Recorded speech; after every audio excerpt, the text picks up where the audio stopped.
Last season on Vice, we documented the perilous journey of North Korean defectors who risked their lives escaping one of the most isolated and brutal regimes on Earth.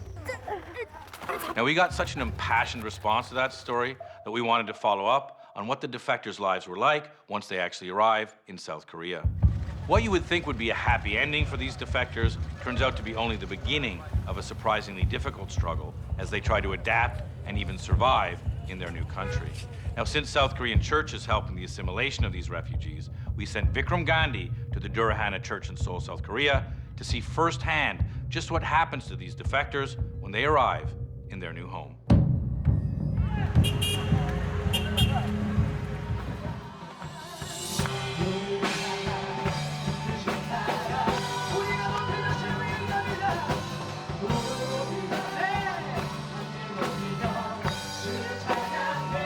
The Durahana Church is a haven for North Korean refugees. Almost 90% of the congregation is North Korean, which makes sense since the church is actively helping them escape to freedom. But while they fill the pews, they are not necessarily the most observant members of the flock. Pastor Chun Ki-won has helped over 300 defectors escape North Korea and has his own theory on why they embrace the church. How have North Korean defectors received Christianity in your experience? 사실은 우리 탈북자들이 교회에 오는 것은 신앙을 가지기 위해서 또 하나님을 만나기 위해서 오기보다도 우리가 북한을 볼 때 한 국가로 보면은 오해하기 쉽습니다. 북한은 국가가 아니고 교회를 보면 정확하게 맞습니다.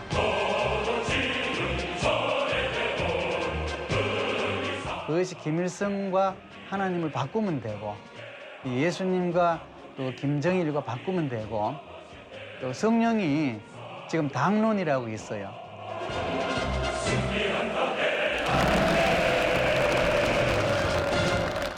우리는 아직 난민이라는 개념도 없었고 또 탈북자들 갑자기 이렇게 오다 보니까 물론 이제 우리도 그 준비가 안 되고 이제 그런 시스템을 바로 정하지 못했던 그런 폐단이 있지만 지금이라도 한국이 지금 2만 5천 명이 넘게 와 있지만 정착률에 대부분이 실패를 했는데 This difficulty defectors have assimilating in the South starts immediately upon arrival, as they step out of the most isolated place on Earth into one of the most modern and technologically advanced cultures in the world. To get a better understanding of just how shocking the entire transition can be, we spoke with Professor Andrei Lankov, a distinguished scholar and author on the lives of North Koreans. The average North Korean refugee never used a computer, doesn't know how to drive, doesn't know how to use some very basic things, including ATM. And they suddenly find themselves in this new environment. It's a bit like taking a time machine and going, say, 40, 50 years ahead. Once you arrive, you are sent to get some training in a special facility known as Hanawon, where they basically teach you how to ride subway and which type of products are available in South Korean shop and so on. Here, most of the refugees are middle-aged women. For a woman, it's easier to leave North Korea. It's much easier for a female to get money and connections and somehow get to the border. So these people are former farmers or unskilled and semi-skilled workers. They have great difficulties with getting a job. Yes, they can get a job, but it's usually a job of the type which is described in South Korea as 3D, difficult, dirty, dangerous. And I would add poorly paid. Knowing that employment opportunities can be extremely limited for defectors, the South Korean government also provides them with a lump sum of money and permanent housing, like here in Hwasong City. There, we met with one resident, Lee Sun-sil, who's been living in this housing complex since she originally defected from North Korea in 1997. Can you tell me who lives in this place and how you ended up living here? 이 동네는 원래 탈북민들이 모여서 사는 것이에요. 그래서 저는 하나원을 졸업해서 여기 국가에서 배치받은 것이에요. 이게 집 배정받고 17평으로 이루어져 있어요. 평양에는 2층까지 물이 나오지만 여기는 따뜻한 물이 15층까지 나오고 전기가 그냥 끊임없이 있고 그래서 너무 좋아요. Is it nice to be around other people who've had the same experience as you? 모여서 사는 것이 저는 조금 불리해요. 정말 친한 친구 외에는 모여서 사귀지 않아요. 북한, 이 대한민국 안에 북한이라고 생각해요. 벗어나질 못해요. Adding to these feelings of isolation from living only with other defectors, Sun Sil went on to tell us how she faced vicious discrimination when she first defected. 그 나라와 우리를 똑같이 비유해서 정말 우리를 노숙자처럼 거지처럼 그렇게 취급을 해줬었어요. 그렇기 때문에 저 자체도 정말 마지막에는 거지 같은 년이라는 말을 듣고 사람을 때려서 벌금도 내고 경찰서에 끌려가고. As we talked to other defectors, we found that they also had experiences of discrimination. 이제 뭐 북한에서 왔던 외국인 일단 뭐 같은 한민족이지만 이제 떨어져 사는 시간이 있으니까 이제 뭐 외국인이나 마찬가지니까 이제 외국인 취급을 많이 받았죠. 저는 여기 오면 한국 사람들이 저희를 정말 반갑게 막 맞이해줄 줄 알았어요. 바깥 세계는 그게 결코 아니더라고요. 어차피 북한에서 왔다는 건 내가 평생 가지고 다녀야 될 꼬리표예요. Koreans tend to be rather suspicious of outsiders. Then there is a very common perception that these people are a burden, and the money which is spent on helping defectors would be better spent on helping the South Korean poor. The average North Korean can be recognized by South Korean as a foreigner for what reasons? Immediately upon arrival by accent, they speak a different dialect of Korean. A group of North Koreans, they just stand out because they are so short. After decades of malnourishment, the average height of the North Koreans decreased, while the average height of South Koreans increased dramatically. Plus, they just feel uncomfortable, and sometimes this kind of awkward behavior is also can be seen. The struggle against prejudice can be so tough for defectors that some find it easier to just lie about where they're from. Like Kim On-cho. After multiple attempts to escape and 3 years in North Korea's worst prison camp, Yodok, Un-cho finally made it to South Korea. 왜냐면 남한 사람도 북한 사람에 대한 이미지가 안 좋아요. 왜냐면 너희들은 한국에 와가지고 남한 돈 공짜로 먹으면서 일도 안 하고 거의 그 강원도하고 이북말씨가 거의 비슷해요. 비슷하니까 일단 강원도라고 둘러대는 거죠. 숨기게 되는 거죠 또. Finding work for defectors can be so difficult that many end up turning to illegal and often extremely dangerous employment. This is exactly what happened to An-cho's sister. 대부분 북한 여자들 사회에 나와서 적응을 잘 못해요.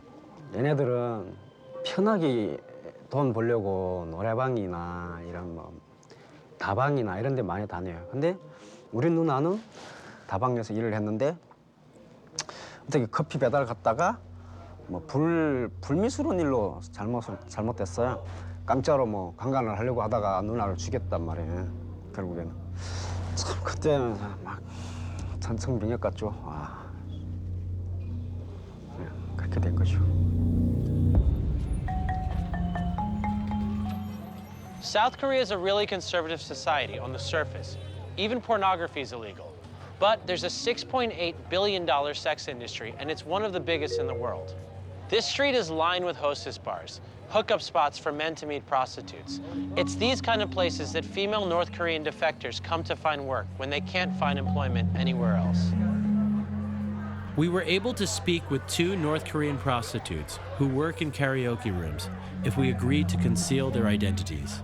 Can you tell me about the discrimination that you felt when you came to South Korea?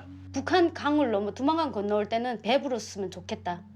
배불리라도 먹고 살다가 죽었으면 좋겠다. 이런 생각을 하고 넘어오거든요. 적응을 시키게 만들어줘요.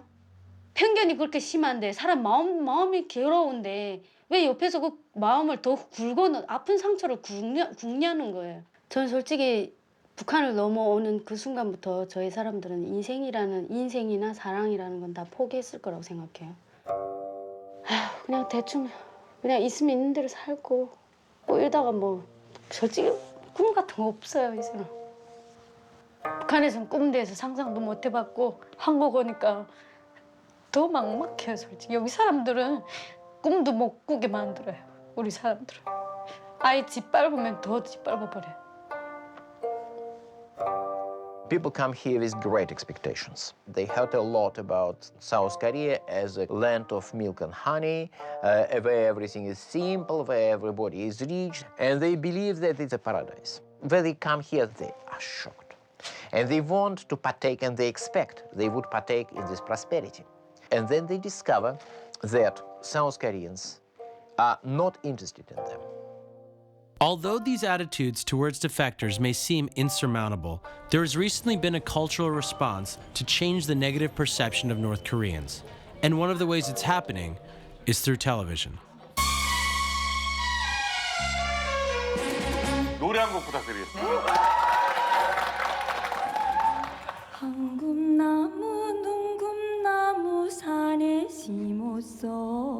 We're on this set of Now on My Way to Meet You, which is a reality show / talent show featuring North Korean defectors who sing songs and do some dances and also talk about torture in North Korea.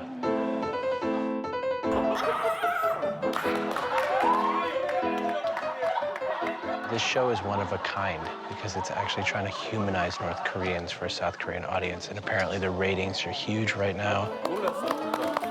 70% of North Korean defectors are women, so the majority of the people on this show are women. It's a different side of North Korean women that most have never seen.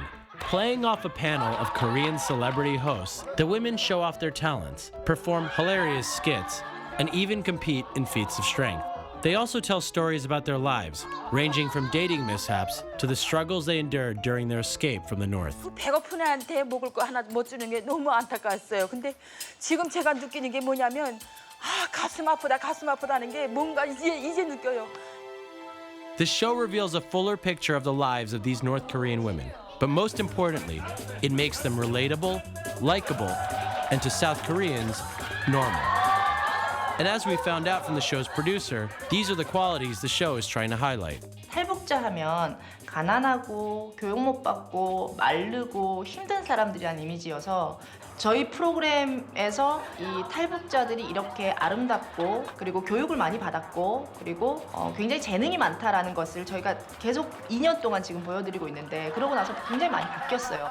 And for the women on the show like Sun Sil and Sun Hwa, whom we met earlier, it's working. 많이 TV에서 많이 뭐 이렇게 대놓고 한 적이 없는데 그런 거를 이런 데 나와서 우리가 다 같이 나와서 북한에 대한 현실을 알릴 수 있어서 그런 게 좋은 것 같아요. And some on the show think it will have an effect on the North, where the show is smuggled in, even though watching it is illegal. 지금 북한에서도 다 이런 이만갑이란 프로를 보고 있고 그래서 이걸 통해서 이제 북한에 있는 사람들한테 자유가 이런 곳이다라는 걸 또 보여주기 위해서